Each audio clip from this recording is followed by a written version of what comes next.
جو کسی اور سے جا کے دلیل مانگتا ہے، اس سے بڑے دلائل ہیں کوئی؟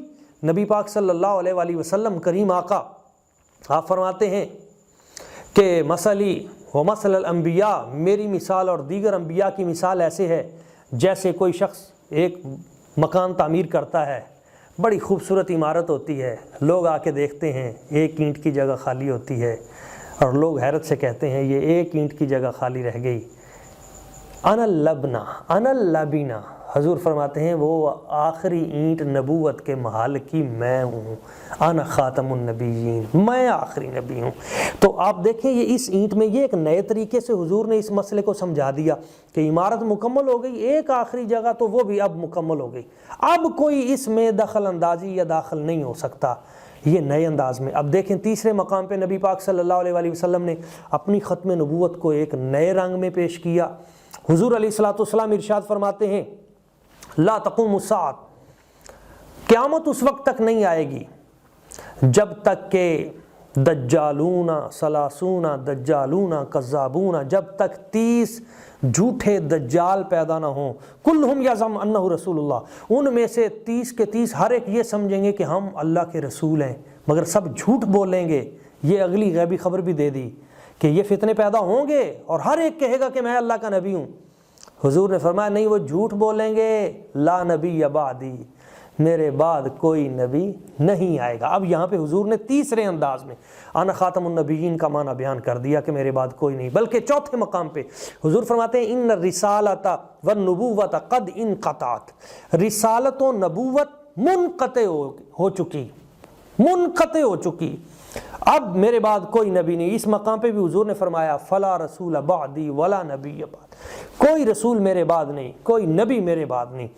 اب اسی طرح دیکھیں آپ صحیح مسلم شریف کی حدیث صحیح، حضور فرماتے ہیں یہ نئے رنگ میں آپ نے بیان کیا، نئے زاویے سے، تاکہ مسئلہ اور مضبوط ہو جائے۔ حضور فرماتے ہیں فضلت علی الانبیاء بست، مجھے 6 وجوہات سے اللہ کریم کی ذات و برکات نے نبیوں پر فضیلت عطا کی۔ تو 6 برکتیں حضور نے بیان کی ہیں، ویسے تو اور بھی بہت ساری ہیں، تو ان میں سے وہ 6 کون سی ہیں؟ نبی اکرم صلی اللہ علیہ وآلہ وسلم حضور نے بیان کیا۔ سب سے پہلی وجہ یہ ہے اعطیت جوامع الکلم، مجھے جامع کلمات عطا کیے گئے۔ ونصرت بالرعب، رعب سے میری مدد کی گئی۔ وحلت لی الغنائم، میرے لیے غنائم غنیمتوں کو حلال کیا گیا۔ وجعلت لی الارض مسجدا وطہورا، میرے لیے مساجد کو زمین کو پاک کر دیا گیا، زمین مسجد بنا دی گئی۔ وارسلت الی الخلق کافہ، اور مجھے ساری مخلوق کے لیے رسول بنا کر بھیجا گیا۔ اور چھٹی حقیقت کیا بیان کی؟ وختم بی النبیون، مجھ پہ نبوت کو ختم کر دیا گیا، انبیاء کا آخری مجھے بنا دیا گیا۔ یہ نئے انداز میں حضور نے ختم نبوت کو واضح کرنے کے لیے لوگوں تک اس مسئلے کو، تاکہ پختہ ہو جائیں اور حضور کی امت کبھی ڈول نہ سکے، کبھی پریشان نہ ہو سکے، قدم ڈگمگا نہ سکیں۔ بلکہ اگلے مقام پہ حضور نے ایک نئے رنگ میں اس مسئلے کو بیان کیا۔ حضور نے فرمایا لو کان بعدی نبی لکان عمر، اگر میرے بعد کسی نے نبی بننا ہوتا تو وہ جناب عمر ہوتے، جب یہ نبی نہیں ہو سکتے تو بعد میں کوئی اور کیسے ہو سکتا ہے؟ یہ نیا رنگ تھا۔ اب ایک اور رنگ حضور نے اس کے بعد پھر بیان کیا۔ حضور نے فرمایا اے علی، حضرت مولا علی کی شان، اما ترضی ان تکون منی بمنزلۃ ہارون من موسیٰ، تمہاری مثال یوں ہے جیسے جناب موسیٰ علیہ السلام کی حضرت ہارون کے ساتھ، حضرت ہارون کی موسیٰ علیہ السلام کے ساتھ تمہاری اس طرح میرے ساتھ نسبت ہے۔ لا نبی بعدی، لیکن میرے بعد نبی کوئی نہیں ہے۔ یہاں پھر حضور نے نئے انداز میں، تاکہ امت کو مسئلہ سمجھ میں آ جائے، حضور فرماتے ہیں کہ ہم اول بھی ہیں، ہم آخر بھی ہیں۔ کیسے؟ حضور نے فرمایا ہم دنیا میں آنے کے اعتبار سے آخری ہیں، قیامت والے دن میری امت جنت میں پہلے جائے گی۔ اس اعتبار سے بھی حضور نے، اور مسجد کے اعتبار سے بھی فرما دیا انا آخر الانبیاء، میں انبیاء میں آخری ہوں۔ ومسجدی خاتم مساجد الانبیاء، اور انبیاء کی مساجد میں میری مسجد آخری مسجد ہے۔ یہاں نئے رنگ میں بیان کر دیا، بلکہ اس حدیث صحیح میں مسلم شریف میں وہاں ایک اور رنگ میں بیان کر دیا کہ قیامت والے دن جب حضرت عیسیٰ علیہ السلام بیان کریں گے حضور کی شان، تو فرمائیں گے آخر میں اس نبی کے پاس چلے جاؤ۔ جب لوگ آئیں گے تو آ کے حضور سے عرض کریں گے انت رسول اللہ و خاتم الانبیاء، آپ اللہ کے رسول ہیں اور خاتم النبیین ہیں۔ قیامت والے دن بھی حضور ہی آخری نبی ہیں۔ وہیں بھی، اور معراج کی رات جو انبیاء کے خطبات ہیں ان کو پڑھ کے دیکھ لیجئے تو وہاں بھی یہی حقیقت سامنے آتی ہے۔ الحمدللہ الذی جعلنی فاتحا و خاتمہ، سب سے آخر میں حضور نے خطبہ دیا اور وہاں بھی یہی فرمایا کہ تمام تعریفیں اس ذات کی ہیں جس نے مجھے فاتح بھی بنایا اور مجھے خاتم بھی بنایا۔ معزز سامعین اکرام، یہ بہت تفصیلی موضوع ہے۔ سینکڑوں احادیث حضور کی ختم نبوت کو کھول کھول کر اور نئے نئے رنگ میں بیان کرتی ہیں۔ کہیں حضور فرماتے ہیں کہ انا العاقب، میں عاقب ہوں، والعاقب الذی لیس بعدہ نبی، عاقب وہ ہوتا ہے جس کے بعد کوئی نبی نہیں ہوتا۔ تو یہاں حضور نے اس مسئلے کو اور نئے رنگ میں بیان کیا ہے، یعنی کوئی طرف چھوڑی نہیں، شک کی گنجائش بھی نہ ہو۔ تو آج اس پرفتن دور میں کچھ لوگ ایسے ہیں، مرزا انجینئر جیسے اور غامدی جیسے، جو دراڑیں ڈالنے کی، اور کبھی مطلب ان میں سے ایک تو وہ ہے جو اس کو مرزا قادیانی کو کافر بھی نہیں کہتا، صرف اس وجہ سے تاکہ گنجائش نکالی جائے اور رستے نکالے جائیں۔ تو اس لیے ضروری ہے کہ اس مسئلے کو ہم سمجھیں، اس کی نزاکت کو سمجھیں۔ اور آج میرے ساتھ موجود ہیں بڑے ہی محقق، عظیم مذہبی اسکالر سرزمین کراچی سے، عزت مآب محترم جناب سید مفتی محمد صابر حسین شاہ صاحب۔ آپ اکثر ان کو مختلف پاکستان کے چینلز پہ سنتے رہتے ہیں۔ قبلہ مفتی صاحب، میں آپ سے ابتدا کروں گا، اور ان کے ساتھ ہمارے ساتھ جو محقق اسکالر موجود ہیں، بڑی ہی عظیم علمی شخصیت اور بہت بڑی روحانی ایک درگاہ کے سجادہ نشین اور وہاں کے وارث حضرت قبلہ جناب پروفیسر مفتی عبدالسلام سمر صاحب، آپ نے بھی ہمیں جوائن کیا ہے، تو آپ ہمارے ساتھ رہیے گا۔ جی قبلہ مفتی سید صابر حسین شاہ صاحب، آپ تو سید زادے بھی ہیں۔ نبی اکرم صلی اللہ علیہ وآلہ وسلم حضور کی ختم نبوت کا تحفظ کرتے ہوئے صحابہ کرام کا رول کیا تھا، ان کا کردار کیا ہے؟ مسیلمہ کذاب کے خلاف، اسود عنسی کے خلاف، سجاع کے خلاف کس انداز میں انہوں نے حضور کی ختم نبوت پہ پہرا دیا؟ نحمدہ ونصلی علی رسولہ الکریم، اما بعد۔ یہ سوال کہ صحابہ کرام علیہم رضوان نے عقیدہ ختم نبوت کے تحفظ کے لیے کیا کردار ادا کیا، اس کا جواب یہ ہے کہ ان کا کردار بہت اہم رہا ہے۔ رسول اللہ صلی اللہ علیہ وسلم کی ایک حدیث مبارک ہے اور حضرت ثوبان اس کے راوی ہیں۔ آپ فرماتے ہیں کہ آپ صلی اللہ علیہ وسلم نے ارشاد فرمایا کہ انہ سیکون فی امتی کذابون ثلاثون کلہم یزعم انہ نبی، کہ بے شک عنقریب میری امت میں ایسے 30 کذاب پیدا ہوں گے کہ جن میں سے ہر ایک یہی کہے گا کہ وہ اللہ کا نبی ہے۔ وَأَنَا خَاتَمُ النَّبِيِّينَ لَا نَبِيَّ بَعْدِي، حالانکہ میں نبیوں کے سلسلے کو ختم کرنے والا ہوں اور میرے بعد کوئی نبی نہیں آئے گا۔ اس حدیث مبارک کے تناظر میں ہم جب جناب سرکار دو عالم صلی اللہ علیہ وسلم کے زمانے اقدس کو دیکھتے ہیں اور آپ کے زمانے اقدس کے بعد کو دیکھتے ہیں، تو ہم دیکھتے ہیں کہ بہت سارے ایسے جھوٹے نبوت کے دعوے دار پیدا ہوئے کہ جنہوں نے اپنے نبی ہونے کا اعلان کیا۔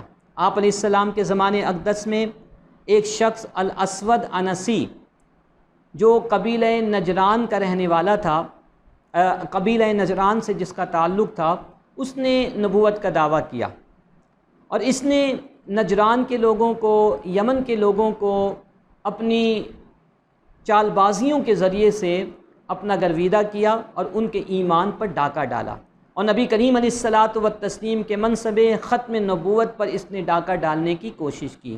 آپ علیہ السلام نے حضرت فیروز دیلمی رضی اللہ تعالی عنہ، جو کہ شاہ حبشہ کے بھانجے تھے، نجاشی بادشاہ رضی اللہ تعالی عنہ کے بھانجے تھے، ان کو حکم دیا کہ اس کی سرکوبی کی جائے۔ حضرت فیروز دیلمی رضی اللہ تعالی عنہ نے اسود عنسی کے گھر میں رات کے وقت حملہ کیا اپنی بہن کے ساتھ، اور اس شخص کو ہمیشہ کے لیے جہنم رسید کر دیا اور اس فتنے کی سرکوبی فرمائی۔ اس کے علاوہ طلحیہ اسدی نام کے ایک شخص نے بھی نبوت کا دعویٰ کیا۔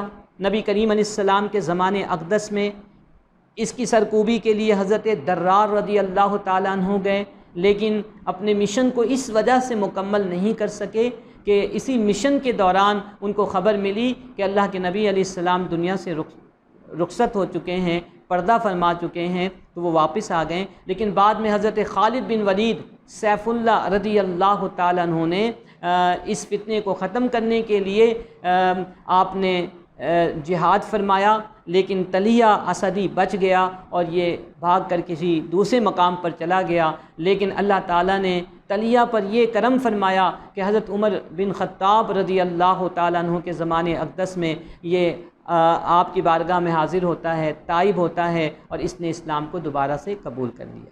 اسی طرح ہم دیکھتے ہیں صحابہ کرام کے کردار کو۔ نبی کریم علیہ السلام کے زمانے اقدس کے بعد، یعنی آپ کے رخصت ہو جانے کے بعد، تو ہم دیکھتے ہیں کہ مسیلمہ کذاب کا فتنہ اس وقت جو ہے رونما ہوا۔ اگرچہ یہ نبی کریم علیہ السلام کے زمانے اقدس میں نبوت کا دعویٰ کر چکا تھا، لیکن آپ علیہ السلام کے پردہ فرما جانے کے بعد اس نے اور زیادہ سر اٹھایا اور اس نے نبوت کا دعویٰ کیا۔ حضرت صدیق اکبر رضی اللہ تعالیٰ عنہ نے تمام تر مصائب اور پریشانیوں کے باوجود اس فتنے کی سرکوبی کا ارادہ فرمایا، اور آپ نے یمامہ کے مقام پر اس سے جنگ کی۔ اس کے 30,000 جو پیروکار تھے ان کو جہنم رسید کیا۔ اس جنگ میں 1200 صحابہ کرام شہید ہوئے، جن میں 700 صحابہ کرام حفاظ بھی تھے، عالم بھی تھے۔ اسی سے ہمیں پتہ چلتا ہے کہ صحابہ کرام نے عقیدہ ختم نبوت پر کوئی کمپرومائز نہیں کیا، کوئی سمجھوتا نہیں کیا، اور ہمیشہ انہوں نے کردار ادا کر کے عقیدہ ختم نبوت کی حفاظت کی۔ جی قبلہ مفتی صاحب، آپ نے بہت عمدہ توجیہ اور بڑی وضاحت کے ساتھ وہ تمام میادین کارزار جن میں نبی پاک صلی اللہ علیہ وآلہ وسلم حضور کے صحابہ و اہل بیت آپ کی ختم نبوت پہ پہرا دیتے رہے، آپ نے بیان کیے۔ قبلہ مفتی صاحب، میں سمجھتا ہوں کہ اس وقت اتحاد امت کی بڑی ضرورت ہے، اور آپ دیکھتے ہیں کہ تحریک ختم نبوت میں جس وقت تمام مسالک جمع ہوئے اور انہوں نے مل کر نبی پاک صلی اللہ علیہ وآلہ وسلم حضور کی عزت و ناموس پہ، تو اللہ تعالیٰ نے کامیابی عطا کی۔ آج پھر اسی امر کی ضرورت ہے۔ ذرا ان مجاہدین اسلام جنہوں نے حضور کی ختم نبوت کے لیے تحریک ختم نبوت میں حصہ لیا، ان کا بھی، حضرت امام شاہ احمد نورانی صدیقی ہوں، حضرت مولانا مفتی محمود صاحب ہوں، حضرت مولانا عبدالستار خان نیازی صاحب ہوں، وہ تمام ہستیاں اکابرین جنہوں نے مل کر نبی پاک صلی اللہ علیہ وآلہ وسلم حضور کی ختم نبوت کے لیے اس تحریک پاکستان کے بعد تحریک ختم نبوت 1974 میں 7 ستمبر 1974 میں جو کردار ادا کیا اور کھڑے رہے، اس پہ بھی ذرا روشنی ڈال دیں۔ اللہ من الشیطان الرجیم، بسم اللہ الرحمن الرحیم۔ عقیدہ ختم نبوت کے تحفظ کے لیے ہر زمانے میں اہل اسلام کے مجاہدین نے اپنا مثبت کردار ادا کیا اور کسی بھی قسم کا سمجھوتا نہیں کیا۔ پاکستان میں قادیانی مرزا غلام احمد قادیانی نے جب اپنا سر اٹھایا تو اس وقت امام احمد رضا خان فاضل بریلی رحمۃ اللہ تعالیٰ علیہ، پیر مہر علی شاہ صاحب رحمۃ اللہ تعالیٰ علیہ نے اس کے خلاف علم جہاد کو بلند کیا۔ 1953 کی تحریک میں پیر سید جماعت علی شاہ صاحب، تاج العلماء مفتی محمد عمر نعیمی اشرفی، حضرت علامہ مفتی مظفر احمد رحمۃ اللہ تعالیٰ علیہ، حضرت علامہ مولانا عبدالستار خان نیازی رحمۃ اللہ علیہ، ابو الحسنات علامہ سید محمد احمد قادری، شیخ الحدیث حضرت علامہ عبد المصطفیٰ الازہری، مولانا سید خلیل احمد برکاتی اور علامہ شاہ احمد نورانی صدیقی رحمۃ اللہ تعالیٰ علیہ نے کردار ادا کیا، اور انہوں نے کسی بھی قسم کا سمجھوتا نہیں کیا، مصیبتیں برداشت کی، جیلوں میں گئے، وہاں پر کوڑے ان پر برسائے گئے اور طرح طرح کی ان پر مشکلات پیش کی گئیں، لیکن انہوں نے عقیدہ ختم نبوت پر کوئی سمجھوتا نہیں کیا۔ 1974 کی تحریک میں علماء حق نے اپنا کردار ادا کیا، اور ان کے مثبت کردار کی برکت سے اللہ تبارک و تعالی نے 7 ستمبر 1974 کو تمام جو اس وقت کی اسمبلی تھی، اسمبلی کے تمام ممبران کی متفقہ رائے، تمام علماء کرام، تمام مکتبہ فکر کے علماء کرام کی متفقہ رائے کے مطابق قادیانیوں کو، احمدیوں کو، لاہوری جو قادیانی ہیں ان کو ہمیشہ کے لیے غیر مسلم قرار دے دیا گیا، اور یہ دراصل مجاہدین عقیدہ ختم نبوت کی کاوشوں کی برکت تھی جو اللہ تعالیٰ نے ہمیں دکھائی۔ وما علینا الا البلاغ المبین۔ جی معزز سامعین کرام، یہ تھے قبلہ مفتی صاحب۔ اب ہم چلتے ہیں بہاولپور کی طرف۔ ہمارے بہت ہی عظیم محقق، اسکالر اور ایک بہت بڑی درگاہ کے وہ وارث بھی ہیں جناب پروفیسر عبدالسلام سمر صاحب۔ سمر صاحب یہ بتائیے کہ قرآن و سنت میں حضور کی ختم نبوت اور عقیدہ ختم نبوت کی حفاظت کے حوالے سے کیا احکامات ہیں؟ الحمدللہ رب العالمین والصلاة والسلام علی سید المرسلین وعلی آلہ واصحابہ اجمعین، اما بعد فاعوذ باللہ من الشیطان الرجیم، بسم اللہ الرحمن الرحیم۔ ما کان محمد ابا احد من رجالکم ولکن رسول اللہ وخاتم النبیین وکان اللہ بکل شیء علیما۔ میں انتہائی شکر گزار ہوں جناب پروفیسر ڈاکٹر حافظ غلام محی الدین صاحب کا کہ جن کے توسط سے ابر کرم کے فارم پر مجھے گفتگو کا موقع ملا۔ قرآن و سنت میں عقیدہ ختم نبوت کی اہمیت کیا ہے؟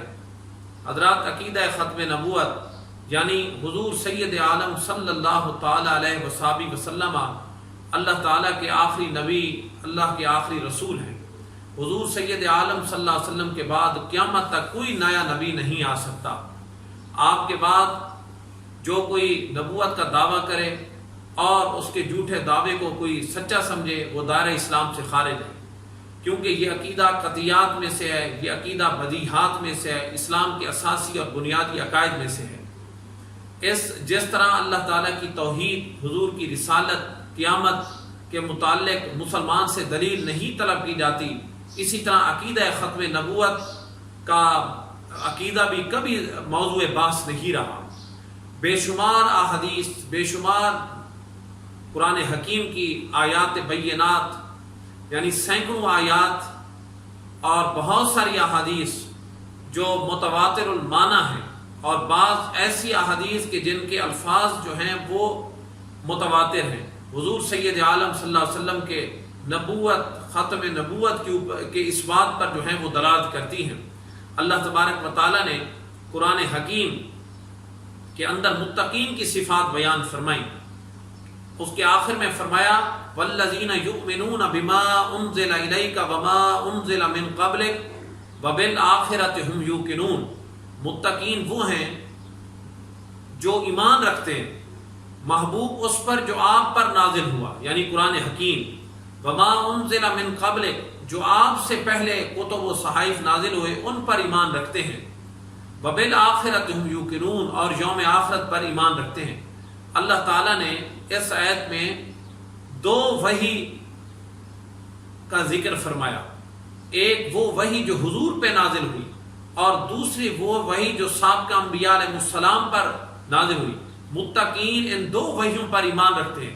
اگر حضور کے بعد کسی اور وحی نے آنا ہوتا، کسی نبی نے آنا ہوتا، تو اس پر بھی لا محالہ ہمیں ایمان لانے کا حکم دیا جاتا۔ تو پتہ یہ چلا حضور کے بعد کوئی وحی نہیں آئے گی، کوئی نبی رسول نہیں آئے گا۔ تو اس وجہ سے اللہ تبارک و تعالیٰ نے اس آیت میں دو وحیوں کا ذکر کیا۔ یہ آیت صراحتاً ختم نبوت کے اوپر جو ہے وہ دلیل ہے۔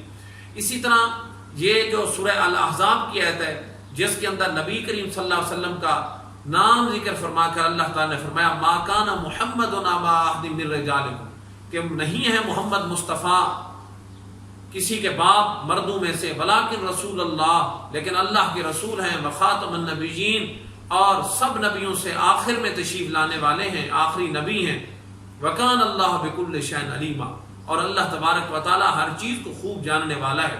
حضرات، اس آیت میں خاتم النبیین، اس کا ترجمہ تمام لغات کے اندر خاتم النبیین کا آخر النبیین کیا گیا ہے کہ حضور آخری نبی ہیں، یعنی اس ترجمے پر بھی امت کا اتفاق ہے کہ یہاں اس کا ترجمہ آخری نبی کیا جائے گا۔ یہ بالکل آیت صراحتاً دلالت، یہ قطعی دلالت ہے اپنے مفہوم کے اوپر کہ سید عالم صلی اللہ علیہ وسلم اللہ کے آخری رسول ہیں۔ تو احادیث طیبہ کے ذخیرے میں سے کہ سید عالم صلی اللہ علیہ وسلم نے ایک وہ حدیث جس کے اندر آپ نے اپنے خصائص و امتیازات کا ذکر فرمایا کہ فضلت علی الانبیاء بست، کہ 6 چیزوں کی وجہ سے مجھے باقی انبیاء علیہ السلام پر فضیلت دی گئی ہے۔ اس کے آخر میں آپ نے فرمایا وختم بی النبیون، مجھ پر نبوت کے سلسلے کو ختم کر دیا گیا ہے۔ اور ایک اور حدیث کے اندر رسول اللہ صلی اللہ علیہ وسلم نے فرمایا فرمایا ان رسالت و نبوت قدم کا تھا کہ میرے بعد نبوت اور رسالت کا سلسلہ منقطع ہو گیا. انا خاتم النبیین لا نبی بعدی بلا رسول بعدی او کما قال، نہ میرے بعد کوئی نبی ہے نہ میرے بعد کوئی اور رسول ہے. ایک اور حدیث کے اندر سید عالم صلی اللہ تعالی علیہ وسلم وسلم نے فرمایا سیکون بعدی ثلاثون کذابون، میرے بعد 30 جھوٹے جو ہیں وہ پیدا ہوں گے، ان میں سے ہر ایک نبوت کا دعویٰ کرے گا لیکن میرے بعد نہ کوئی نبی ہے نہ کوئی رسول ہے. حضرت علی المرتضیٰ رضی اللہ تعالیٰ عنہ کو سید عالم صلی اللہ علیہ وسلم نے فرمایا اے علی، تمہیں میرے ساتھ وہی نسبت ہے جو حضرت ہارون کو موسیٰ علیہ السلام کے ساتھ نسبت تھی. آپ نے فرمایا کہ لیکن میرے بعد کوئی اور نبی نہیں ہے. اور سید عالم صلی اللہ تعالی علیہ وسلم کی بے شمار احادیث ہیں، اور یہ جو لفظ ہیں انا خاتم النبیین لا نبی بعدی، علماء کرام فرماتے ہیں یہ حدیث طیبہ متواتر اللفظ ہے، یعنی اس موضوع سے متعلق یہ حدیث طیبہ اتنی احادیث کے اندر آئی ہے کہ یہ تواتر کے درجے کو پہنچ جاتی ہے. جی قبلہ سمر صاحب، آپ نے بہت عمدگی سے اور بڑے جاذبیت سے آپ نے اس مسئلے کو بیان کیا. ہمارے ناظرین ابر کرم کے وہ انشاءاللہ اسے یاد رکھیں گے. ذرا یہ بتا دیں کہ یہ جو حضور کی نبی پاک صلی اللہ علیہ وسلم کی ختم نبوت کا عقیدہ ہے، اس سے دوسرے عقائد کس طرح جڑے ہوئے ہیں؟ یہ ہمارے جتنے اسلامی عقائد ہیں ان میں ہم بار بار اس مسئلے کو کیوں بیان کرتے ہیں؟ ایک تو آپ جانتے ہیں کہ بار بار اس مسئلے کو چھیڑا جاتا ہے، اور اسی لیے چھیڑا جاتا ہے کہ اس عقیدے سے، ایک عقیدے سے باقی سارے عقائد جڑے ہوئے ہیں، اس بنیاد کو ہلا دیا تو پورے کا پورا اسلام ہل جائے گا. یہ اسی لیے یہ فتنے پیدا کیے جاتے ہیں. آپ بتا دیں کہ یہ دوسرے عقائد سے کیسے جڑا ہوا ہے یہ عقیدہ ختم نبوت؟ عقیدہ ختم نبوت وہ بنیادی اور اساسی عقیدہ ہے کہ اسلام کے باقی عقائد اس عقیدے کے ساتھ جڑے ہوئے ہیں. اگر یہ عقیدہ متزلزل ہو گیا تو ایسے سمجھیں کہ عقائد کی ساری عمارت دھڑام سے نیچے گر جائے گی. عقیدہ ختم نبوت کا انکار کرنے والا باعث انتشار فی الدین ہے. عقیدہ ختم نبوت کا انکار موجب تفرقہ بین المسلمین ہے. عقیدہ ختم نبوت کا انکار سبب زوال مومنین ہے. عقیدہ ختم نبوت کا انکار کرنے والا قرآن حکیم میں ترمیم کا دروازہ کھولنے والا ہے. آپ علیہ الصلوۃ والتسلیم کے بعد اجراء نبوت کا عقیدہ یہ قرآن حکیم کے اندر ایک ترمیم کا دروازہ کھولنا اور پیغام محمدی کو، فرمان محمدی کو آخری حرف تسلیم نہ کرنے کا پیش خیمہ بنتا ہے. در حقیقت حضور سید عالم صلی اللہ علیہ وسلم کے بعد کسی قسم کی نبوت کا عقیدہ رکھنے والا، نبوت کی تقسیم کرنے والا، تشریح ذلی بروزی کا عقیدہ رکھنے والا، وہ در حقیقت محمد مصطفیٰ صلی اللہ علیہ وسلم کے دین کو منسوخ کرنے کا مجرم ٹھہرتا ہے اور دین حنیف کے عمارت کو منہدم کرنے کے جرم کا مرتکب ہوتا ہے. کیونکہ اگر حضور کے بعد اجراء نبوت کا عقیدہ رکھا جائے تو جو بھی آئے گا وہ قرآن حکیم کی آیات کے اندر تعویلیں کرے گا، قرآن حکیم کے احکام کو منسوخ بھی کر سکتا ہے، وہ لفظاً بھی اس کے اندر تحریف کا مرتکب ہو سکتا ہے، مانوی تحریف کا مرتکب بھی ہو سکتا ہے. حضرات گرامی قدر، تو اس لیے آپ نے یہ دیکھا کہ مسلمہ پنجاب مرزا قادیانی نے جہاد کو منسوخ کیا تو تعویل کی آیات کے اندر حضرت سیدنا عیسیٰ علیہ نبینا علیہ الصلوۃ والتسلیم کے رفع و نزول آسمانی کے عقیدے کا اس نے انکار کیا. اس نے کیا کیا؟ اس نے قرآن و احادیث کی نصوص کے اندر تعویل کی، تو تعویل کا دروازہ کھل گیا. تو ایسے سمجھیں کہ دین کے اوپر آپ کا اعتماد، آپ کا یقین جو ہے وہ اٹھ گیا. اچھا، جب ایک نبی آ گیا تو اس کا مطلب تو پھر یہ ہوا قیامت تک اور بھی نبی آتے رہیں گے۔ اچھا، اپنی کتاب حقیقت الوحی کے اندر وہ یہ لکھتا ہے، کہتا ہے کہ میں مرزا جو ہے اللہ کے نزدیک بمنزل اس کے بیٹے کے ہوں۔ تو اب یہ ابنیت کا عقیدہ اس نے اپنا لیا، توحید باری تعالیٰ سے بھی ایمان اٹھ گیا۔ اچھا، اگر بروزی اور ذلی کا عقیدہ رکھا جائے جس طرح مرزا قادیانی نے کیا، تو اس کا مطلب یہ ہے کہ سید عالم صلی اللہ علیہ وسلم کی مثل جو ہے وہ ممکن ہے، حالانکہ پوری امت کے اس پر اتفاق ہے کہ حضور سید عالم صلی اللہ علیہ وسلم کی مثل جو ہے وہ ممتنع ہے، آپ کا کوئی مثل آ ہی نہیں سکتا۔ اب مرزا جب جو ہے وہ کہے کہ میں بروزی ہوں، میں ذلی ہوں، تو اس کا مطلب یہ ہے کہ محمد علیہ الصلوۃ والتسلیم کی مثل جو ہے وہ ممکن ہے۔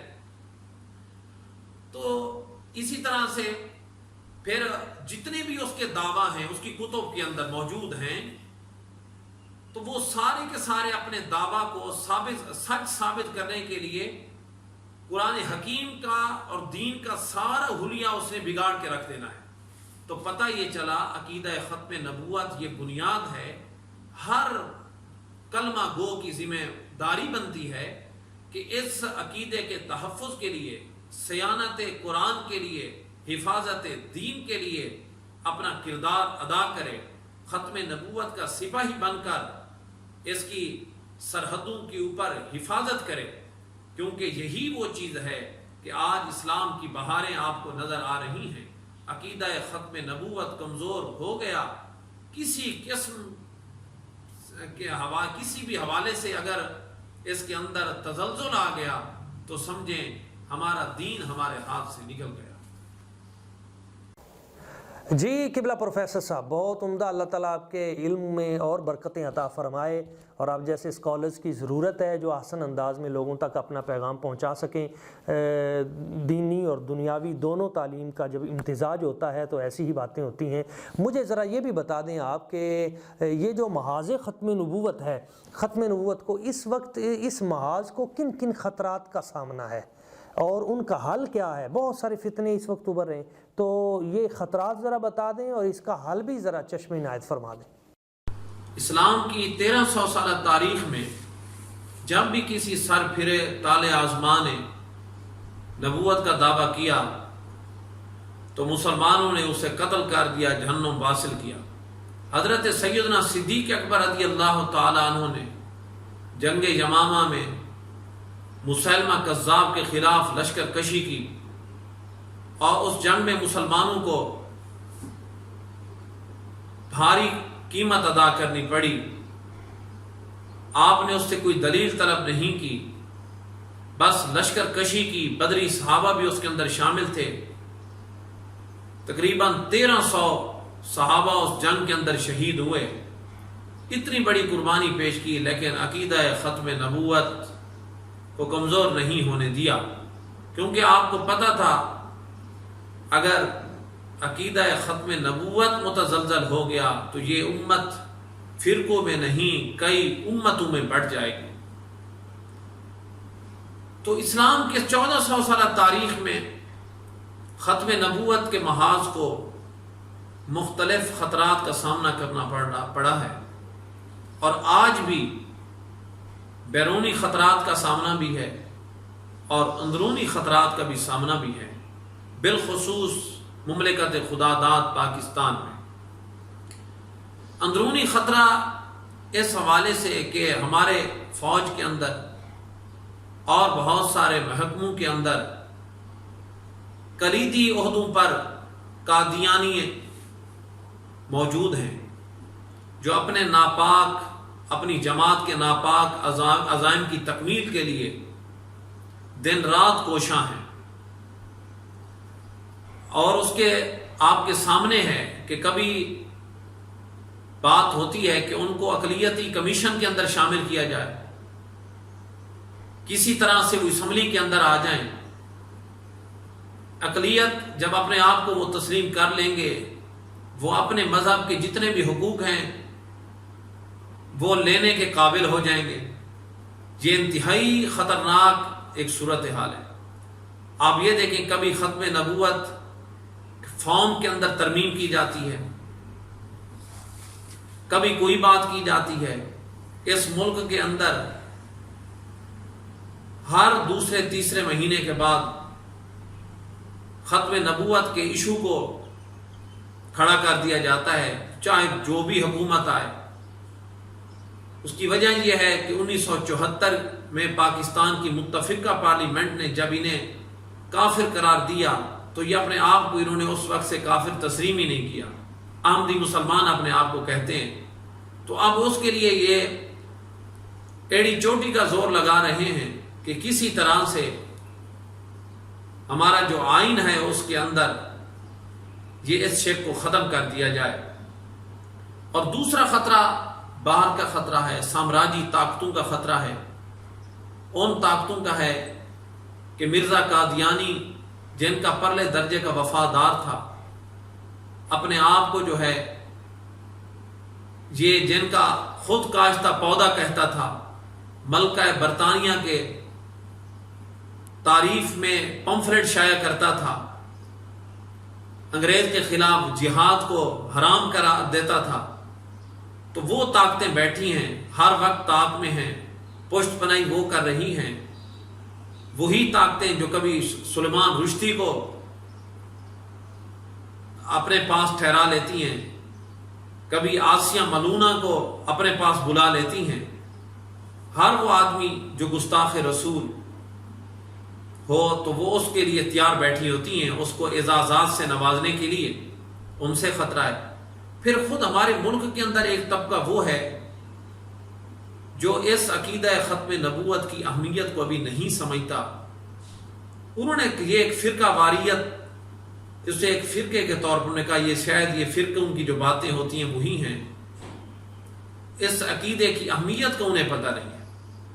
تو ہر محاذ پر ہمیں جو ہے وہ چوکنا رہنا پڑے گا۔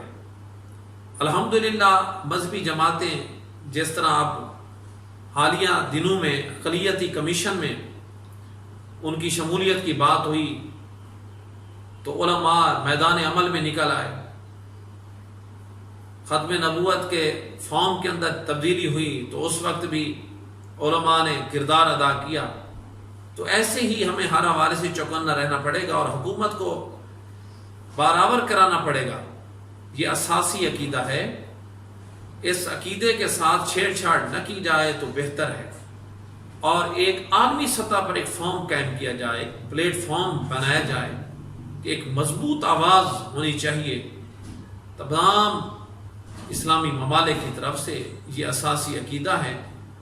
کوئی بھی سامراجی طاقت اس معاملے میں فتنہ قادیانیت کی پشت پناہی کرے گا تو ہم سراپا احتجاج بھی رہیں گے، اور یہ مداخلت فی الدین ہوگی، یہ برابر ہمیں کرانا چاہیے، اور عوام کے اندر اس کے شعور کو اجاگر کرنا چاہیے، کیونکہ ان کا طریقہ بڑا خطرناک ہے، طریقہ واردات۔ وہ لوگوں کو کہتے ہیں ہم نماز بھی پڑھتے ہیں، قرآن بھی پڑھتے ہیں، اذان بھی اسی طرح پڑھتے ہیں، تو پھر ہمیں کیوں غیر مسلم ڈکلیئر کیا جاتا ہے؟ یہی وہ ایک بنیادی فرق ہے کہ ایک عام آدمی کو آگاہ کرنا چاہیے۔ معزز ناظرین، آپ نے سنی آج کی ہماری ابر کرم کی ٹرانسمیشن، جس کا موضوع تھا حضور کی ختم نبوت۔ قرآن مجید ہو، احادیث صحیحہ ہوں، صحابہ کرام کا اجماع ہو، قیاس ہو، پوری کائنات ابتدا سے لے کے وہ حضور جتنے اولیاء کبار ہوں، صوفیاء اعظام ہوں، اور ہمارے پاکستان کی پارلیمنٹ کے اندر بھی باقاعدہ 7 ستمبر 1974 میں جو قانون بنایا اس کے تحت بھی، اور بہاولپور کی ریاست نے جو قانون بنایا تھا اس میں بھی نبی پاک صلی اللہ علیہ وسلم حضور کی ختم نبوت بنیادی حیثیت رکھتی ہے۔ جس دن اس بنیاد کو ہلایا گیا اس دن ہمارا ایمان ہل جائے گا، اور اس کی حفاظت ہر بندے کے لیے، ہر بچے کے لیے، ہر جوان کے لیے، ہر بوڑھے کے لیے اپنی جان سے زیادہ اس قانون کو اور اس آئین کو اور اس نبی پاک صلی اللہ علیہ وسلم کی ختم نبوت، اس کی حفاظت کو بچانا یہ زیادہ ضروری ہو چکا ہے۔ تو اس کے لیے آگاہی کے لیے ہم نے یہ پروگرام کیا ہے۔ آپ آگاہ بھی رہیں، دوسرے دوستوں تک بھی ہمارے اس پیغام کو پہنچائیں، اور ہم نے اپنی نسلوں کو اس کا شعور دینا ہے، اپنے اپنے گھروں میں نبی پاک صلی اللہ علیہ وسلم حضور کی ختم نبوت کی احادیث اس کو رائج کریں، اور میں اس پہ آخر میں کتابیں بھی بتا دیتا ہوں آپ احباب کو کہ یہ کتب جو ہیں اس کا مطالعہ بھی آپ شامل حال رکھیں۔ جی ناظرین، میں عرض کر رہا تھا کہ اپنے بچوں کی تربیت کے لیے جہاں اور بہت سارے ہم اہتمام کرتے ہیں تو ایک دو چیزیں یہ بھی ضرور شامل کریں تاکہ ہماری آنے والی نسلیں بچ جائیں۔ نمبر ایک تو نبی پاک صلی اللہ علیہ وسلم حضور کی ذات سے محبت کا درس انہیں ضرور دیں، اس کے لیے وہ کتب جن سے حضور کی محبت پیدا ہوتی ہے، وہ سیرت کے چیپٹر وہ ضرور پڑھائیں، اور اس کے ساتھ ساتھ اس پہ میں تفصیلاً پھر عرض کروں گا کہ اس کے لیے کون سی کتب ہیں، اور صحابہ کرام اور اہل بیت اطہار ان سے مودت و محبت یہ ضرور پڑھائیں۔ اور تیسرا جو مسئلہ ہے وہ ہے ختم نبوت کے حوالے سے بچوں کے لیے، ویسے تو اس پہ بڑی کتابیں ہیں، اعلیٰ حضرت امام محمد رضا خان صاحب آپ نے اس دور میں 5 کتابیں ان کے خلاف لکھی تھیں، اور مسئلہ ختم نبوت کی افادیت کو بیان کرتے ہوئے رد قادیانیت پہ لکھی تھی، تو وہ تو ذرا شاید گھروں میں پڑھنے پڑھانے کے لیے مشکل ہو جائے۔ اس کے بعد میں مولانا محمد الیاس برنی صاحب انہوں نے بڑا کام کیا، مولانا عمر اشرفی صاحب مقیاس النبوہ کے حوالے سے انہوں نے بڑا کام کیا، دیگر ائمہ کرام علماء کرام انہوں نے اس پہ بڑی بڑی عظیم کتابیں لکھی ہیں، مطلب احتساب قادیانیت کے نام سے، یعنی 60 اور 40 جلدوں میں اس پہ، لیکن اتنا بڑا ذخیرہ اپنے گھر میں رکھنا ہر آدمی کے لیے تو ممکن نہیں ہوتا، علماء کے لیے یہ چیز، تو آپ ایک چھوٹی سی کتاب لے لیں، یہ الانتہا ہے پیر سید غلام رسول قاسمی صاحب کی، الانتہا، یہ مختصر سی کتاب ہے، اور اس میں بڑے ہی جامع طریقے سے انہوں نے مسئلہ ختم نبوت بیان کیا ہے۔ ویسے ایک رسالہ ہے العاقب، جامعہ نظامیہ لاہور سے وہ شائع ہوتا ہے ماہانہ، تو وہ بھی بڑا عمدہ رسالہ ہے العاقب، جس کا معنی ہی حضور کی ختم نبوت کے ساتھ متصل ہے، تو اس کو بھی آپ لیں، وہ ماہانہ پہنچے گا، اور ہر مسئلہ ناموس رسالت ہو، وہ ختم نبوت ہو، تو اس سے بھی آپ کو آگاہی ہوتی رہے گی۔ الحقیقہ ہے، اس میں بھی اس پہ بڑے اچھے عمدہ مضامین آتے ہیں، وہ بھی ایک ماہنامہ ہے، تو یہ کتاب آپ ضرور لیں۔